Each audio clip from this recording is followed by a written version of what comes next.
வணக்கம் 90 செல்ஷன். ஆல்ரெடி பார்த்தீங்கன்னா அந்த பாத்ரூம் கார்டு எடுத்து பைப் போட்டிருந்தோம். அந்த ஆல்ட்ரேஷன் பாத்ரூமு டைல்ஸ் போட்டதுக்கப்புறம் கூப்பிட்றேன்னு சொல்லியிருந்தாங்க. 2 வாரம் கழிச்சு தான் கூப்பிட்டுருந்தாங்க. டேப் ஃபிட்டிங்லாம் எழுதி கொடுத்துட்டோம். அதுவும் வாங்கிட்டு வந்து வச்சிட்டாங்க. முதல்ல பார்த்தீங்கன்னா தண்ணி கேட்டோ ஆஃப் பண்ணிவிட்டு கீ காடி லாங் பிளாக் எல்லாமே கழட்டிட்டு ஒயிட் சிமெண்ட் வச்சிட்டோம். கீ காடி சுற்றி எதுக்கு இந்த மாதிரி ஒயிட் சிமெண்ட் வைக்கிறேன்னு பார்த்தீங்கன்னா டேப்பில் ஏதாவது லீக்கேஜ் ஆனாலும் ஒயிட் சிமெண்ட் வைக்கிறதுனால வெளியே வந்துடும். ஆனால் ஒயிட் சிமெண்ட் வைக்காமல் விட்டிங்கன்னா டைல்ஸ்குள்ளேயே ஊறி செவுரு ஃபுல்லாகவே நாஸ்தி ஆயிரும். அடுத்து பார்த்திங்கன்னா ஒவ்வொரு டேப் ஃபிட்டிங்காக பார்த்திங்கன்னா டெப்லான் சுற்றி ஏற்றிக்கிட்டோம். ரன்னிங் நிப்பிள் கட் பண்ணி போட்டு.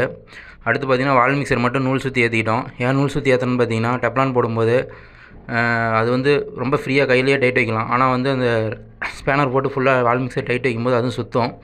அடுத்து பார்த்திங்கன்னா ஜான்சன் கிளாஸ் செட்டு தான் அளவு வச்சுருந்தோம். அதே கிளாஸ் செட்டு வந்து ஃபிட் பண்ண ஆரம்பிச்சிட்டோம்.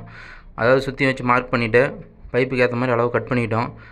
அடுத்து பார்த்திங்கன்னா போல்ட் நட் ராக் போல்ட்டும் போட்டு ஏற்றிட்டு உள்ள இருக்கிற மண்ணெல்லாம் க்ளீன் பண்ணிவிட்டு ராக் போல்ட்டு போட்டு அட்ஜஸ்டபிள் ஏற்றிட்டோம். ஒயிட் சிமெண்ட் எல்லாம் கேப்பு இல்லாத மாதிரி எல்லாத்துக்கும் ஒயிட் சிமெண்ட் வச்சுட்டு கிளாஸ் செட்டு ஃபிட் பண்ணி கொடுத்துட்டோம்.